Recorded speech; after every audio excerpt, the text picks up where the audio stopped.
rabbinic, man. I like it. Okay, so let me just tell everybody what's going on with me. About an hour ago, I learned that my mother, who is 87, has and lives in an assisted living graduated care facility in Minneapolis that she moved into 3 weeks ago, has tested positive for COVID. Oh, So, sorry. yeah, I talked to her yesterday and she said she felt a little better than the day before. But, we all know these things at that age can get worse very quickly, or she could be fine. We just don't know.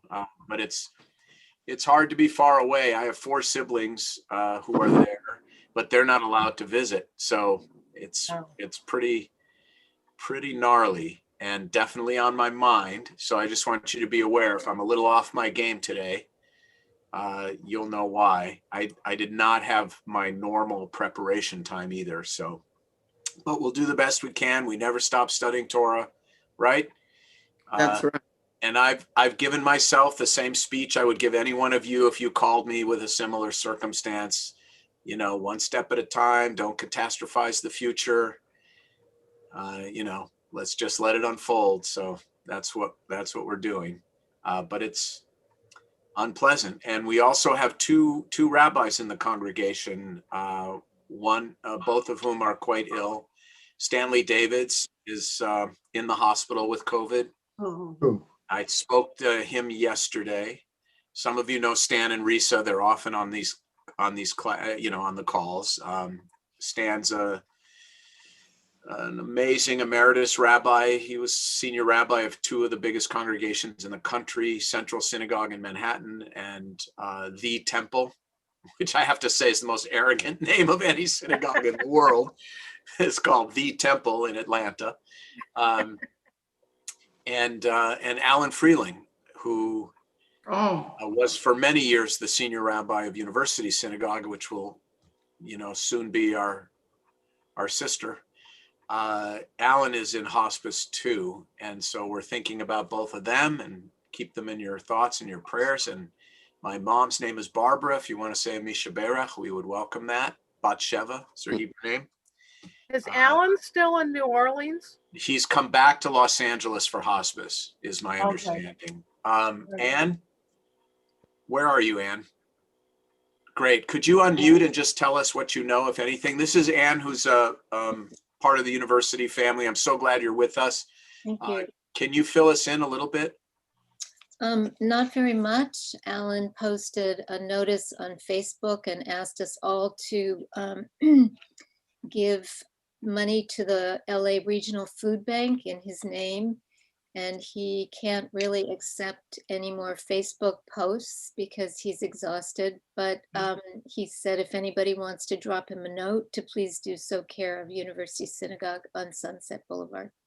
Yeah. And I've been texting back and forth with Aviva, Stan's daughter. Yeah. And she said medically he's doing fine right now. They're really working on the breathing, to get his oxygen level up. Yeah. And that he and Risa both. Oh, we lost you. Okay.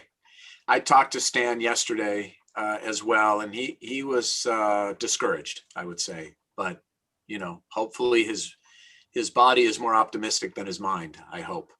Which for most Jews is generally the case, I have to say. Rabbi, I think he was most discouraged about not being able to do Torah study this morning because he did it on Saturdays. I know. Yeah. He was supposed to go in the hospital Friday, but he refused to go because he had to teach. So yeah.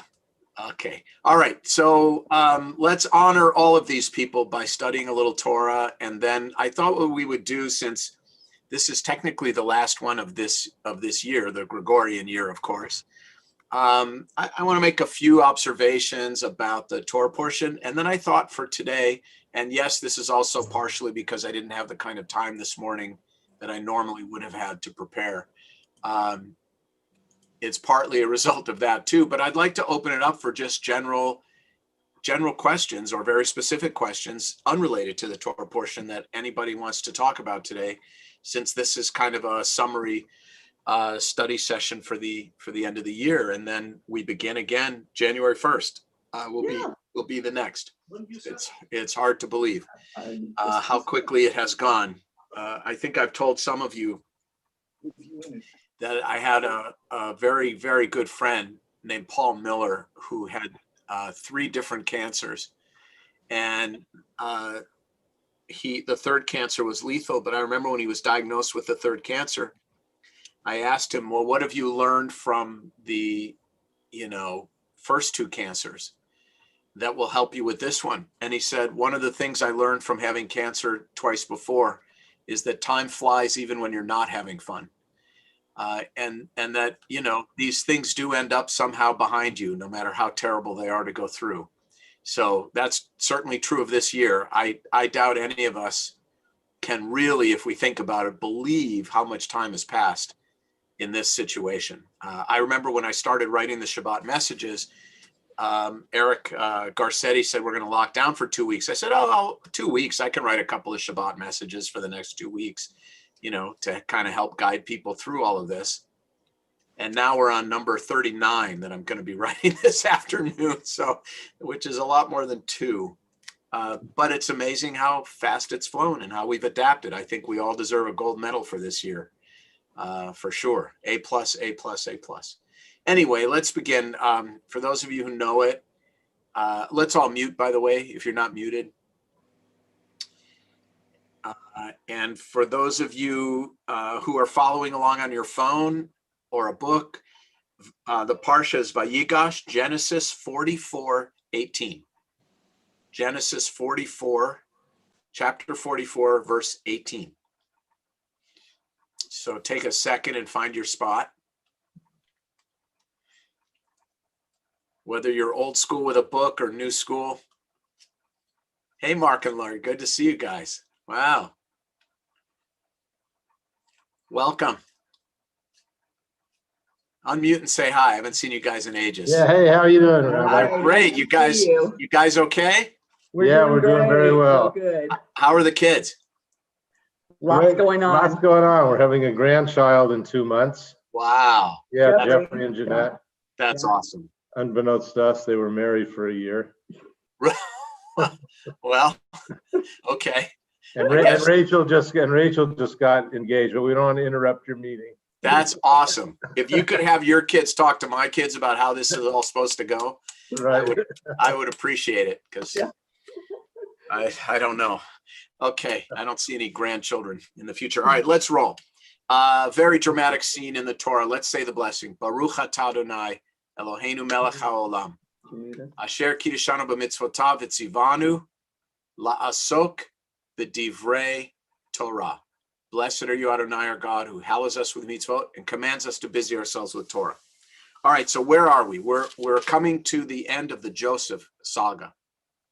And I want to, we're going to just look at this very dramatic moment in this story and talk about it. And then I want to make an observation about why I think Joseph is a new prototypical Jew. He's a new Jew. He's a different kind of Jew than our patriarchs and matriarchs, Abraham, Isaac, Jacob, Sarah, Rebecca, Rachel, and Leah. He marks, in my mind at least, a completely different model.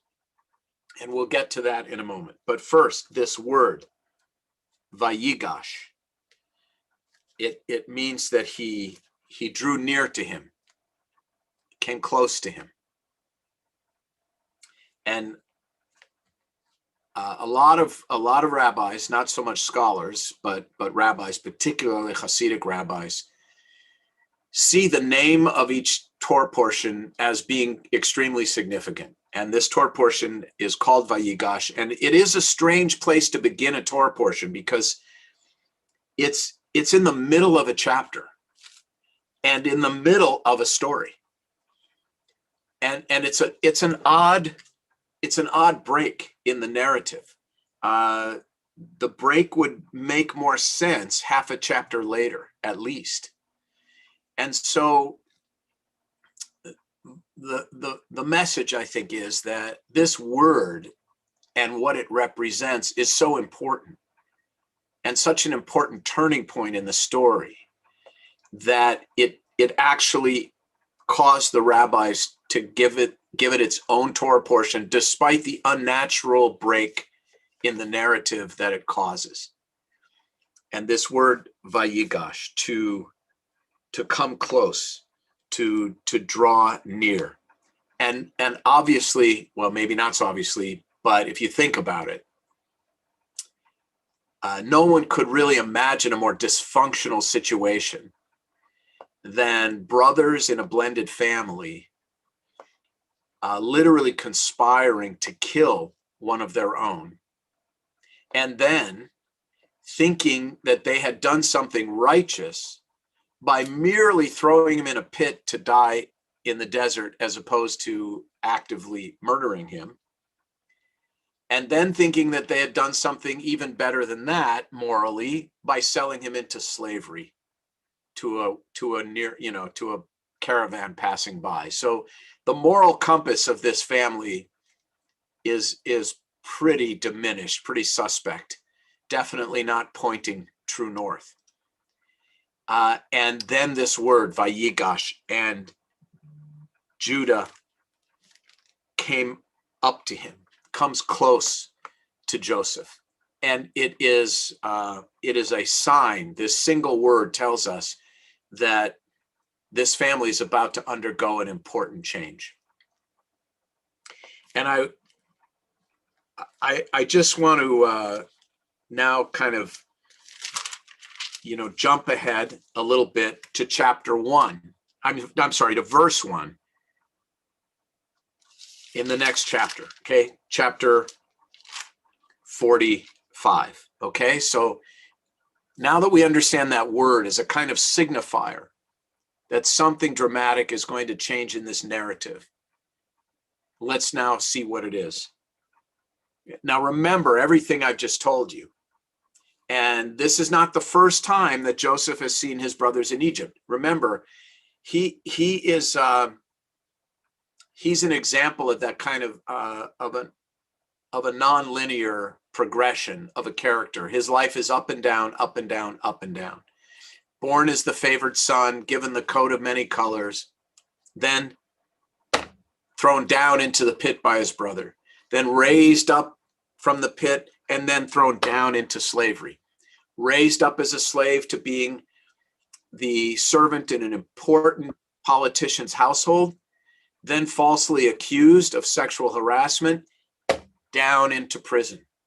In prison, his EQ, which is an important tool in prison, his emotional intelligence, his ability to read people, his intellectual gifts, his spiritual gifts of being able to interpret dreams, raise him up again out of the depths of confinement in prison into the court of the Pharaoh, where he becomes the viceroy of Egypt. So he becomes the second most powerful person in the most powerful nation on earth.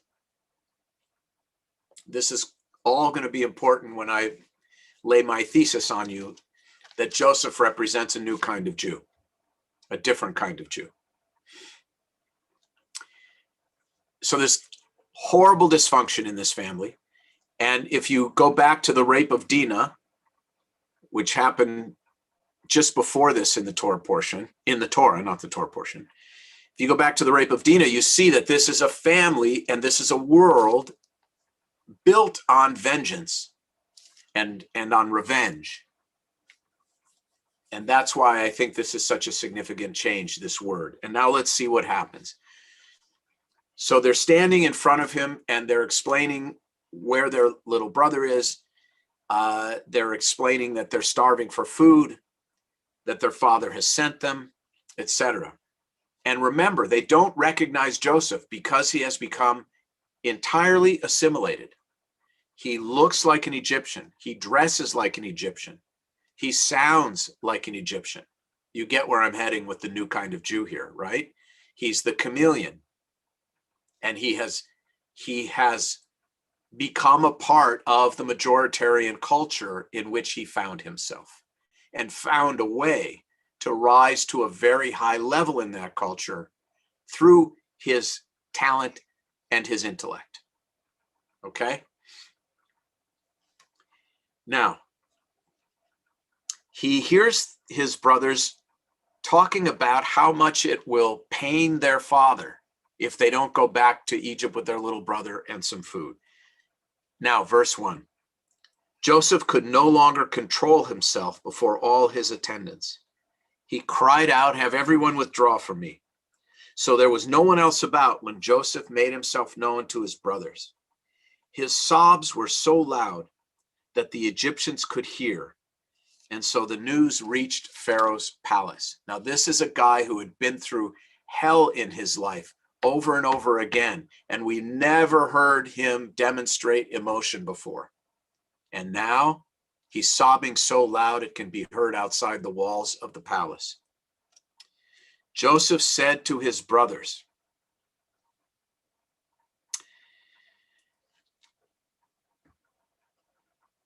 "I am Joseph.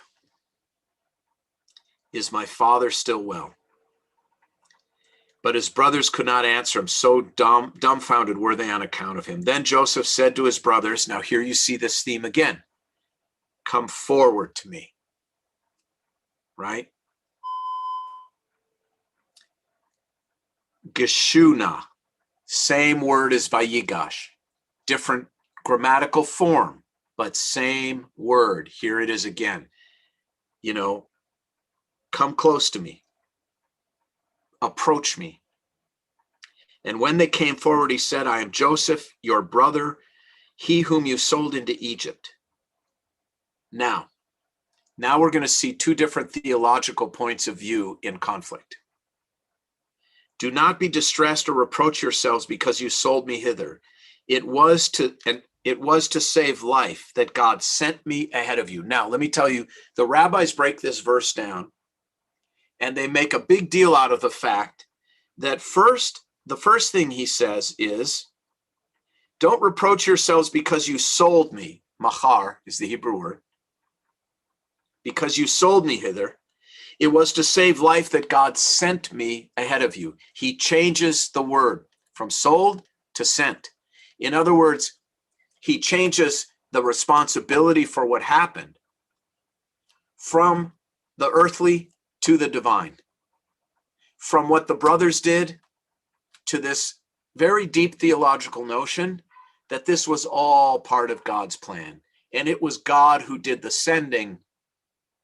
And what was important is that God had sent him so that he would be in this position to rescue his family.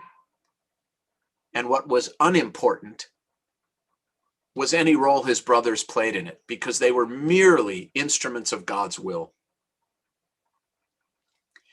And it is a very short distance from this verse and that change from sold to sent. You may think I'm making a huge deal out of this. I am, because it is a huge deal. This is a very powerful change, and one of the most important verses the rabbis use to move into this theological point of view that today is expressed with the cliche. There are two.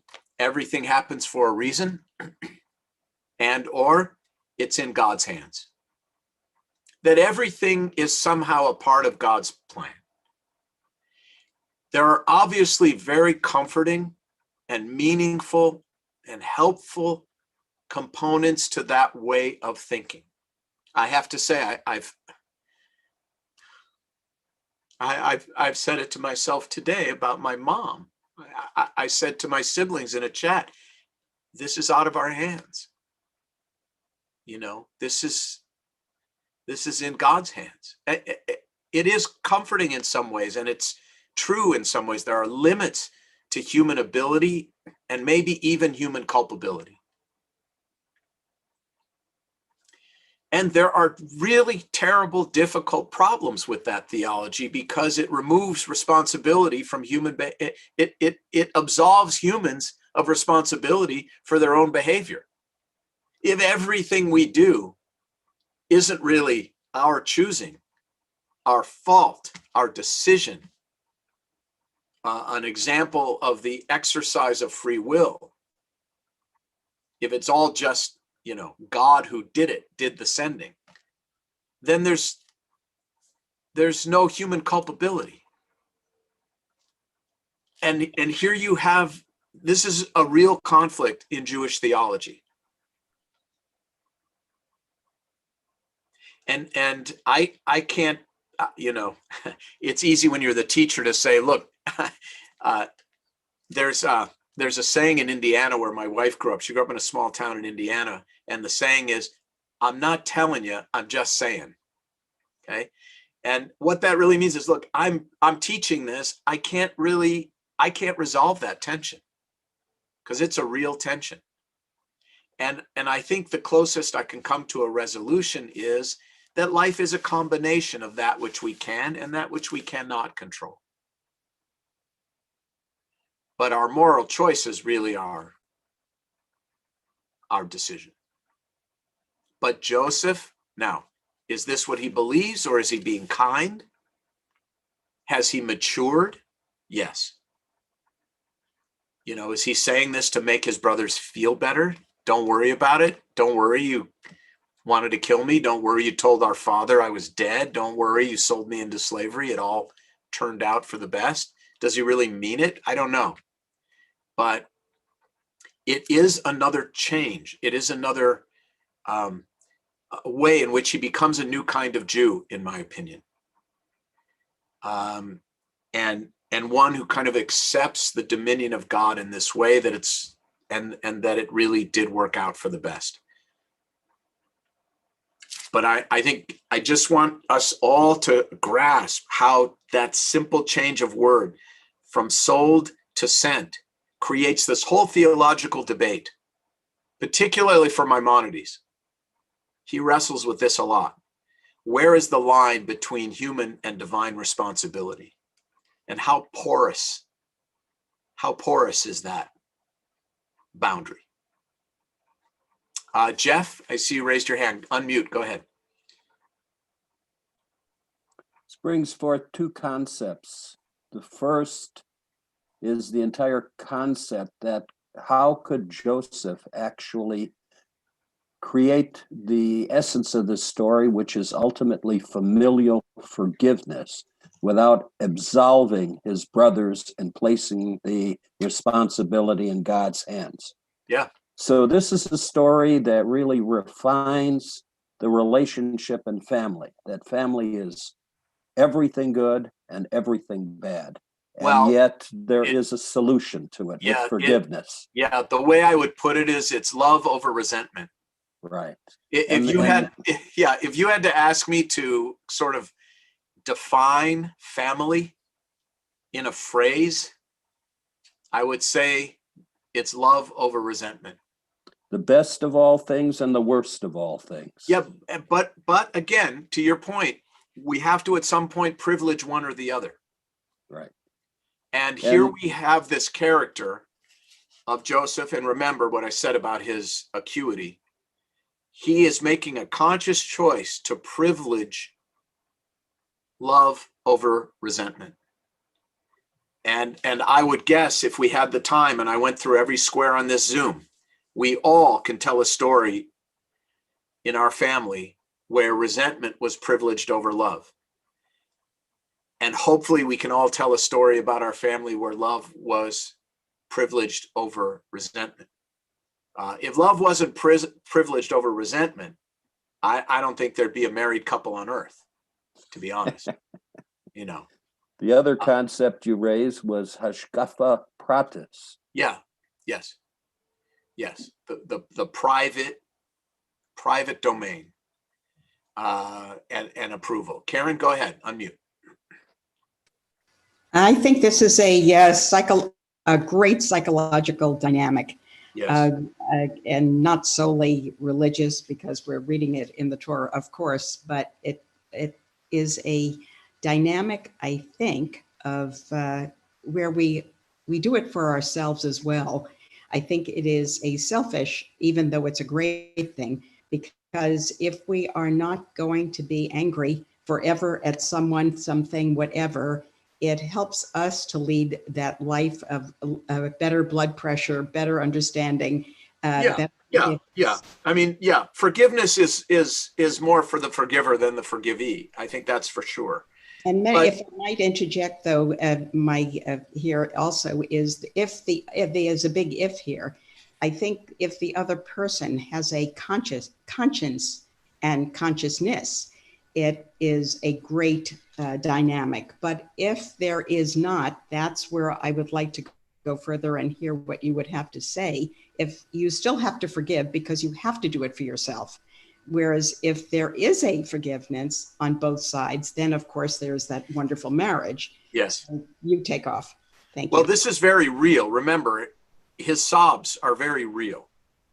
And I don't think that it is only or even mostly calculated for his own well-being. I think he's deeply and truly moved, particularly when he starts hearing about his father. And I think this is one of the more authentic scenes in the Torah. I think it's very, very real. I'll tell you something. I had a similar, not similar, but I'll tell you, I had an experience that I think about whenever I read this story, which is that I had a grandfather, my mother's father, who I did not speak to for 30 years.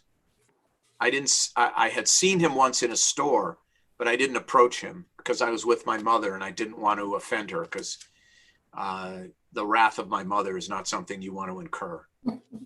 And she had a falling out with her father, and therefore so did all 5 of her children. So I didn't speak to or really see my grandfather for 30 years. And then I made the decision. It was a Yom Kippur sermon I gave. My Yom Kippur sermon that many years ago was a letter to my grandfather. It was a sermon about unfinished business and that we all have unfinished business.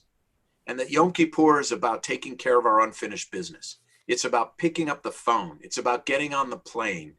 It's about, walking those steps toward the people with whom we've had a falling out. And the letter was to my grandfather, and I said, I'm going to come visit you. And I did. I went to see my grandfather. I took my son, Aaron, with me, whom he had never met. And I went to see him.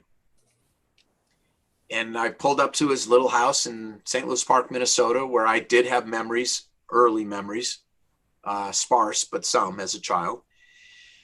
And got out of the car, and he stepped out onto the front porch, and, he fell apart. He just fell apart because he was seeing a grandson he hadn't seen in 30 years. Probably hadn't seen me at that point. I think I was 40 years old. So he hadn't seen me since I was, 9 or 10 years old, and got to meet his great grandson. And it was very real. And I think this is very real too. I think let's get now to how does this make of Joseph a new kind of Jew. But Karen, I don't want to dismiss your point that forgiveness is as much for the forgiver as it is for the person who has wronged us. And even if it ends up being a one-way street, it's a lot better than nothing. That's for sure. Now, why? Go ahead, Merle. Then we'll get to why he's a new Jew. Unmute.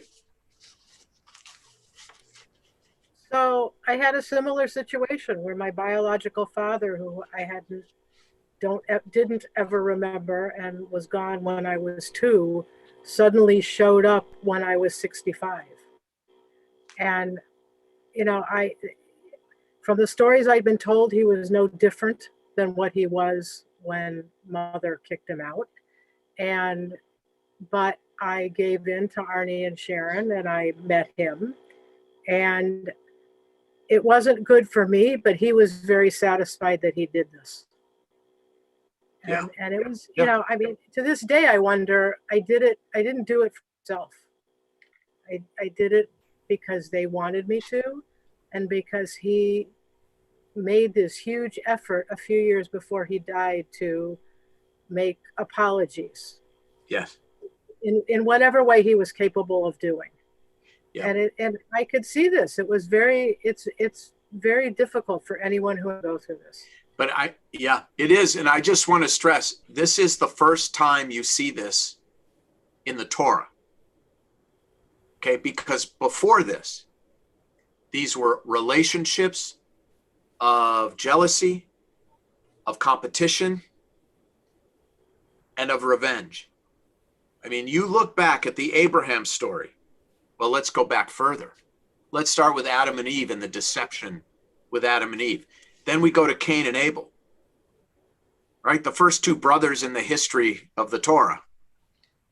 Obviously mythological, but nevertheless, what happens? Jealousy and fratricide.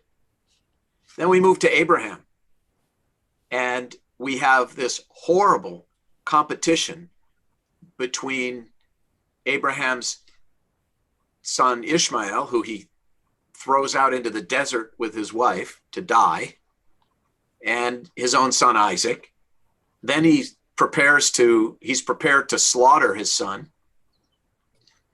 By the way, a son he never spoke to in the Torah until he tells him, by the way, we're going to go up on that mountain and I'm going to sacrifice you. And the son he never speaks to again afterwards, which is totally understandable. Then you have Isaac and Rebekah, and she is complicit in the deception of Isaac into giving the birthright blessing to the younger, right, to Jacob over Esau. And again, potential fratricide. And Jacob and Esau eventually make up, but wow. And then you have Jacob, who goes on to be deceived by his father-in-law into marrying the wrong woman. And we know his boys can't get along, and there's tremendous fighting, etc. And here you have this change in character. He's a new kind of Jew in this way, that he moves from, I guess, from revenge to reconciliation. And he also succeeds in the non-Jewish world at a very high level. He succeeds because this is what I was saying earlier about the new kind of Jew. Prior to Joseph, success was dependent upon patriarchy and family. And here you have the first Jew cut off from family, has no patriarchy, was a slave and a convict, and he rises to become the second most powerful person in the most powerful nation on earth. This is a new kind of Jew, a Jew who succeeds not because of tribal and familial connection, but a Jew who succeeds because of his intellectual and his spiritual prowess, his social intelligence, his gifts, his ability. And this is a new model of success, which I think we all recognize, I hope, given the way I've laid it out, which is who we become as a people, pretty much in every nation in which we have ever found ourselves. And I'm not telling you there aren't wealthy Jewish families and there aren't familial connections that help Jews become successful, but they pale in comparison to the way in which individual Jews, and therefore collectively as a Jewish people, we've managed to succeed using the Joseph model much more so than the Abraham, Isaac, or Jacob model. Sarah, Rebecca, Rachel, and Leah model. Barry, go ahead. Well, Joseph. Susan, you'll be after Barry. Go ahead, Barry. No, unmute. There you go. While Joseph is becoming this new kind of Jew, he's a big shot in the Pharaoh's business office. And is he not overseeing Jewish slaves in Egypt? Not yet. That's the next Pharaoh. Okay. This was because what you're going to see in the book of Exodus, here's what happens. The verse in Exodus is, Vayakom Paro Chadash Lo Yadat Yosef. And there arose a new Pharaoh who did not know Joseph. Okay. And that's what leads to trouble. Okay, so we're not quite there yet. Susan. With Joseph, another thing here is they stress that he has faith in the divine will. This was all Yes. God's plan. Yes. And he didn't complain throughout this, but looked for ways to improve the situation. I think the faith right. in God's divine plan is an important part, and Yeah. that there was a purpose behind all of this that happened. And Yeah, that's this is what I was saying earlier. When he chooses to change the word from sold to sent, it wasn't you who sold me into slavery. It was God who sent me to Egypt. And that's sometimes exactly if we right. think that there may be a purpose behind some suffering, Yes. then we might be able to better deal with it. Yeah. Well, look, this is Viktor Frankl. If you said on one foot, tell me about Viktor Frankl's Man's Search for Meaning. Right. That's exactly what I would say, is that suffering ceases to become suffering when it has meaning. That's when it right. has purpose. And so, and whether this is some colossal self-justification, or whether this is him being kind and letting his brothers feel better, or whether he really believes it, I think he really believes it. I think most fortunate people, no matter how hard they've worked, know there's some magical, mystical, spiritual element to their good fortune that has nothing to do with them. Today, we might call it white privilege. We call it a lot of things, but there is an intangible to success that is unrelated to our decisions and efforts. We all know that, right? I assure you, my gardener, who I've known for 20 years, works harder than I do. And he's not where I am, and that has nothing to do with our individual efforts. It has to do with something far greater. And so I think we all know that it's both. And Joseph is this example of both. I'll tell you something else about Joseph that's interesting, and in a way in which he's a new model. He had only one wife. And remember what we talked about, the anthropology of the book of Genesis last time I taught. We talked about what was happening from an anthropological standpoint with all these wives and all these mixed families, that it was about expansion and cohesion together, that's the book of Genesis, is the dysfunction required for expansion and cohesion, which is how an anthropologist would put it. And here we have a guy who does not rely on his tribe or his family for success. He has only one wife. He has a spiritual component to him, as Susan was just pointing out. And he's a foreigner. He's in the diaspora. And he was of meager, suspect means. This guy was a slave and a criminal in the minds of the Egyptians. And look where he ends up. And to me, he's a new player in the Bible. This is a different kind of Jew, and much closer, frankly, to the Jews we are than Abraham, Isaac, and Jacob. I actually think this is heretical.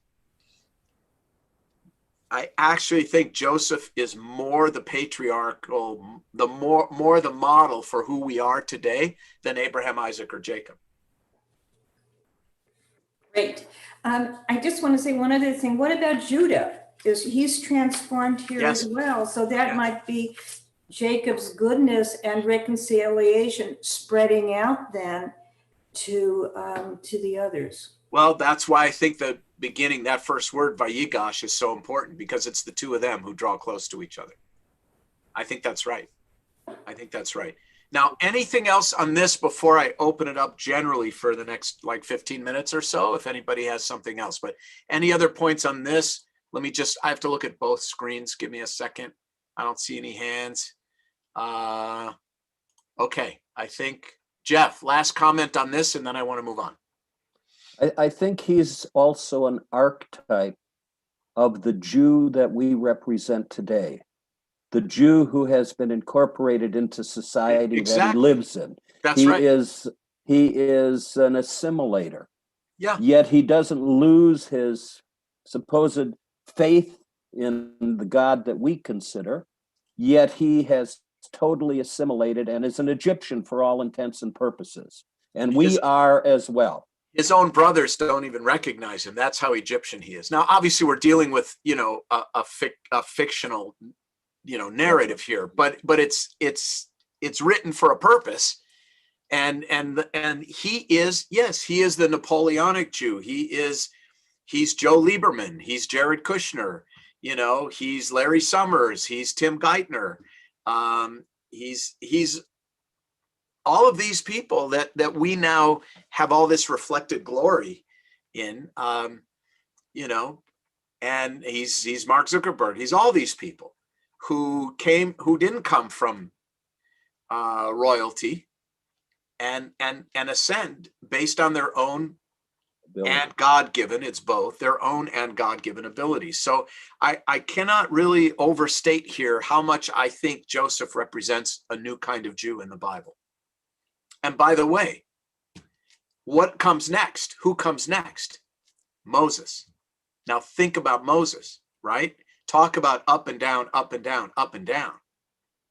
Here you have this peasant child lifted up out of the water, raised by royalty, who then returns to liberate the peasant class, right?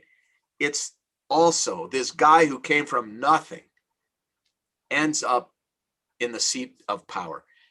It's exactly the same dynamic. It starts here. It doesn't start with Moses. It starts with Joseph. He's a fascinating, Thomas Mann has a trilogy about Joseph that is unbelievable.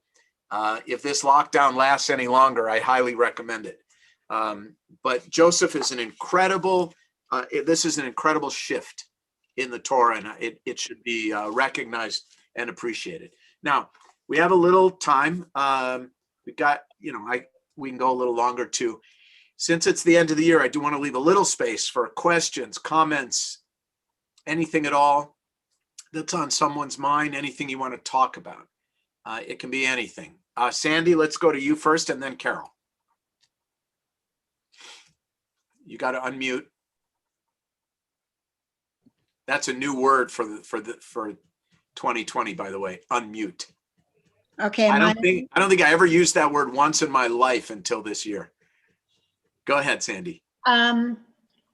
Your beginning when you started today, and you talked about your mother being in a home and catching the virus. My brother passed away 2 days ago in Boston in a rehab, from a rehab where he caught the virus. And to hear you say that, my heart is breaking. I'm so sorry. Oh, and ours for you. What was your brother's name, Sandy? Ted Weiner. Can we add him to the Kaddish list for services? Absolutely. Okay, let me just write that down. No, this thing is so real. It's terrible. It is terrible. Was he your older brother or younger brother? Yeah, older brother.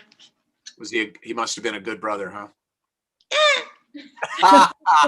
Yeah, big brothers. Yeah, he was All Abraham, I can Isaac, and say- Jacob. He wasn't Joseph. That's funny. When my mother was dying, she said to me, you don't have to like them or love them. Just keep the lines of communication open or I'll come back and haunt you.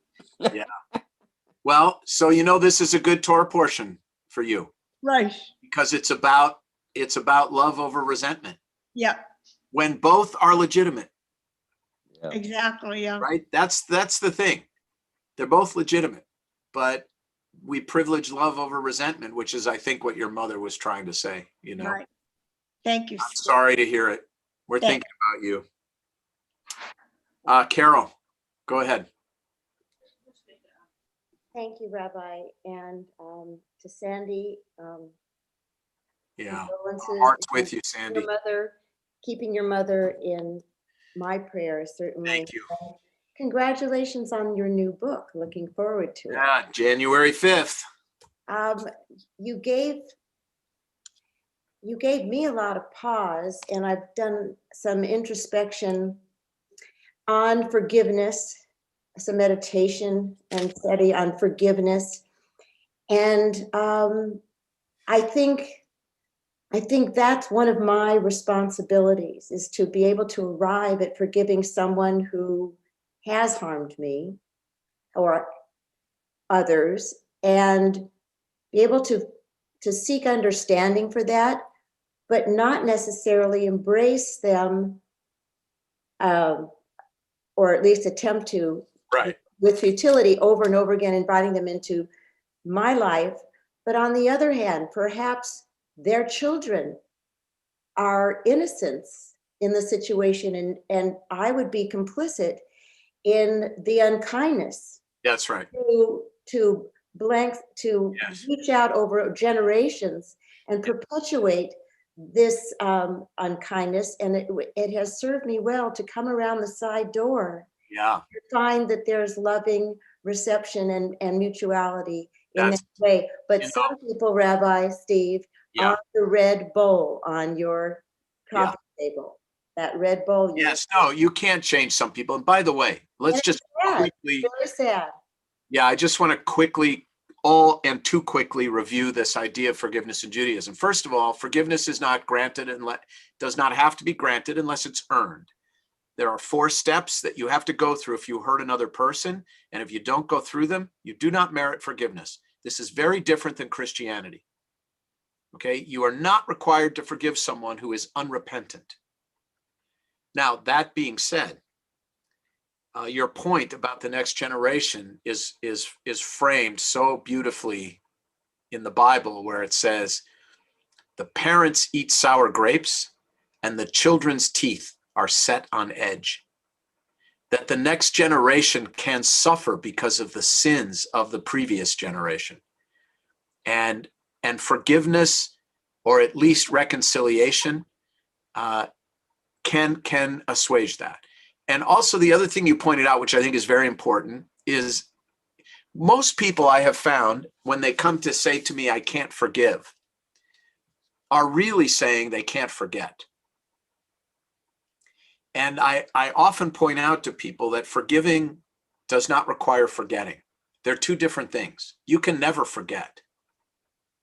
It's impossible to forget certain things. I mean, this is the duality of memory.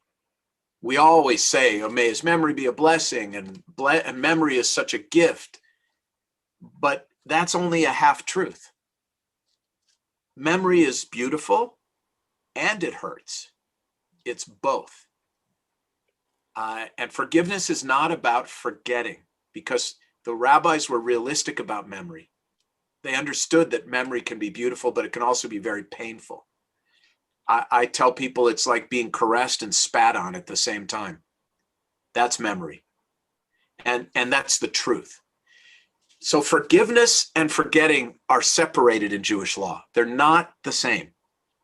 And it's very different than Christianity, and it has to be earned. That doesn't mean you can't grant it in your heart if it's unearned, but you're not required to. Lori, did you have your hand up? Yeah, I am troubled by that forgiveness has to be earned. What does one respond when, say, a child comes to you and says, you have to earn my forgiveness? Well, it depends on what you mean by a child. Technically, according to Jewish law. Or a loved one. Adult child, whatever. Well, I would say you ought to ask yourself whether or not they're right, because they may be right. And what do you say when you after you've repented, you've acknowledged your sin, you say I'm sorry, I take responsibility. Yeah. I've done the best I can. Right. I don't really understand what's this earning? Well, that's earning. There are 4 steps. Maimonides talks about 4 steps to achieve what he calls tshuva gemura, which is complete repentance. Okay. Number 1, stop. Whatever the behavior is, it sounds so simple, but it's not so easy. And any of us who have addiction issues know that. Okay. Number 1, stop. Number 2, confess out loud. Right? You have to say it, because to verbalize something is to own it. It's one thing to say in your mind, oh, I feel awful about that. I shouldn't have done that. I shouldn't have said that. That's very different than actually saying out loud, this is what I did, and I shouldn't have, and I'm sorry, right? So you have to verbalize. Stop, verbalize. This is why, by the way, you know, recovery meetings start with, hi, I'm Steve and I'm an alcoholic. You have to say it because that means you own it. Step 3 is you have to literally ask for forgiveness. And the 4th step is you have to create a plan, some architecture, some scaffolding that will prevent you from committing the same sin if given the opportunity again. So that you can then look that person in the eye and say, I've stopped, I've owned it, I've asked you to forgive me, and I can say to you with real sincerity, it will never happen again. Now, if you go through all 4 of those steps and the person refuses to forgive you, according to Jewish law, if you've asked 3 times and the person has refused to forgive you 3 times, the sin is now upon that person and not on you. So the rabbis did think this through. And this is a very powerful method of creating reconciliation and cohesion, but it is not automatic. And both parties have to engage. And it, by the way, I've done this before. It really works. It really works. Now, some of you might think, the rabbis really thought it through, because what if, for example, the person from whom you need forgiveness has died? You go to the gravesite with 2 witnesses and you do the same thing. And I've asked people to do that and they've told me it really helped. So they did think it through. So to that kid, however that old that kid might be, if you can say, I've stopped, I've owned it, I've asked you to forgive me, and here's why it will never happen again. And that kid 3 times doesn't forgive, then it's his problem, not yours. You've done everything a human being can do at that point. So I hope that's a thorough enough answer. Did anyone, any other such dark topics today, but that's the world we're in, right? Penina, go ahead, unmute. Try again. No, you're still muted. How about now? There you go. It's lach. Okay. It's lach. All right, thank you. Anyhow, so I'm holding the book of Nechama Leibovich in front of me, and I was reading over what she was thinking about this whole thing with the will of God. Look. So she's okay. All right. So she's concentrating on the story of when the brothers are contemplating what to do with him, whether to kill him or to sell him. Right. And while they're contemplating, another caravan passes by, and in the Bible, 2 caravans are being mentioned. Yes. The Ishmaelite and the Midianites. That's right. So before they even come to a decision what to do with them after they throw him in the pit, one of the caravans comes by and picks him up out of the pit, and decides to sell them on their way to Egypt to another caravan, because they felt that it wasn't a fair deal, because they weren't, they didn't buy him. They didn't get the permission to sell him because they really stole him. Yeah. So this is where the hand of God is intervening. That's right. By actually making sure that he's alive, and the brothers didn't have the chance to make that decision whether to sell it or to kill him. Yeah. So that's what Joseph actually, I think, leans on when he says to them that the hand of God was there and it saved them, and therefore maybe he had the easier time to forgive them, because he knows that they really didn't come to the decision either way what to do with him. That's one of them was still standing by him. But Penina, don't be so soft on them, because they did go back and tell their father that he was killed. Because they saw that the pit was empty and they thought that an animal really ate them. No, they saw, come on. I don't buy it. I don't buy I it. know, it's terrible. And also the fact that he didn't ever tell his father that he's alive in Egypt, that was also something that we have to discuss and see what's going on here. I mean, okay. And I agree with you. I think that it's a combination of human and divine choices. Exactly. Which is what I was saying earlier about the component of luck, right? And Penina, just so you know that you know, I'm with you. Okay, look on page 400. I did. Joseph. I love her. I love her. She's a giant. I studied with her when I lived in Israel. I read. Oh my God. I took a whole course with her in mind, and I wrote a paper, the Exodus in the Bible. So and for those of you who have no idea what we're talking about one of the most important modern Torah commentators. And a woman. Definitely in Israel, and one of the very few back then. And we're talking 60s and 70s and 80s. Right. Nechama Leibowitz, spelled Leibowitz.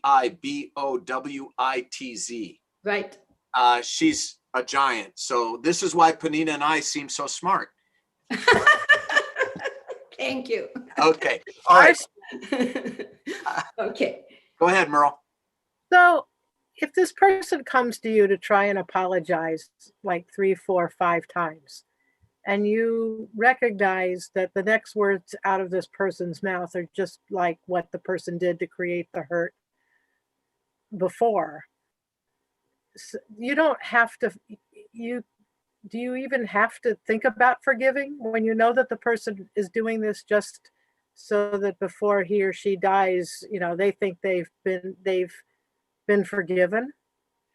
I think I'm speaking now not from a legal perspective, just a rabbi, human, son, father, husband perspective. I think you have to consider it. And then if you don't, does that make you, I mean, if you consider it and don't forgive and just realize that that's how this person is, does that make you bad? I think that's its own kind of forgiveness, to be honest. Okay. I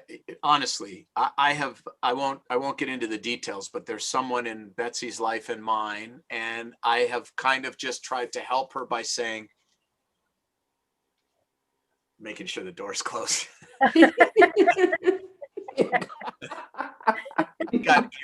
She's got ears like a freaking jackrabbit, my wife. Spoken like a fearful husband. That's right. So I have said to her many times, this person is a narcissist. You are never going to get what you hope from her. You are never going to hear the words, "You're right, I'm sorry, please forgive me." Never. Now it's on you to make peace with that. And I know that's not forgiveness, Merle, but it's something that and this is, somebody mentioned the bowl on my coffee table that I talked about in an article. I keep this red bowl on a coffee table because sometimes I point to it and say to people, you see that bowl? You can talk to that bowl all day, all week, all month, all year. You can go to therapy with that bowl. You can read books about that bowl. You can do whatever you want with that bowl, and it's always going to be a bowl. It's never going to be a spoon. And at a certain point, you're the fool. And you just have to make peace with people's limitations. They have their own reasons for those limitations. I often think to myself, if you really fully knew every other person's story, you would forgive them for everything they do. Because there are reasons behind the ways people behave, and they're very deep and often not fully or even remotely understood by the person, him or herself. So that's not quite the same forgiveness that I was talking to Lori about, but it is an acceptance. And acceptance may be different than forgiveness, but it can be very, very helpful. It can really free us from a lot of emotional weight. By the way, this can also be true of a pandemic, right? We can't forgive this pandemic because obviously it's not a person. It's an amorphous thing. But we can make peace with it. We can accept it. And frankly, If we don't, we suffer more and risk our lives, of course, too. We've all seen what happens then. So I think Joseph, let's kind of end where we began. I think he's an extraordinary new model and the one closest to who we are. And I see him much more as our patriarch than Abraham, Isaac, or Jacob, despite how heretical that sounds. And I think he's an amazing example of some of all of us, of the worst in us and the best in us. And ultimately, this is a story about Joseph rising to the best within himself and transcending the worst. And that's a pretty good hope for the new year. So much love to all of you. I hope you have I hope and really honestly believe that next year is going to be less painful than this year for all of us in some very important ways. And I'm sending lots of love to all of you. I'm doing services Saturday, January 2nd. So that'll be the next time I see you all. So heretical as it may be, a Shana Tova to everybody, because we know it's the Gregorian one, not the Jewish one, but still it feels like a new year, and a new year is always a time for hope. So let's be hopeful, and please be safe. Take care of yourselves. Okay. Amen. Shalom. Amen. Shalom, everyone. Thank you. Love you all. Thank you, sir. Thank you. Thank you. Thank you, Rabbi. Thank you. Good seeing everybody.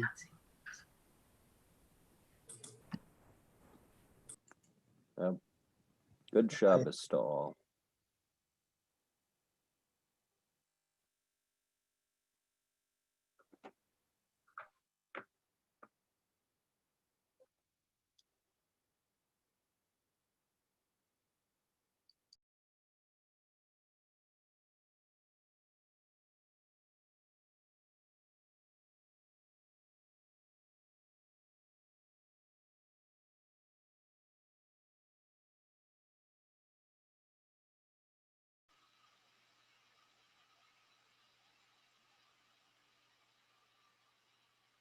Don, are you still with us? Don Levy? Don Levy?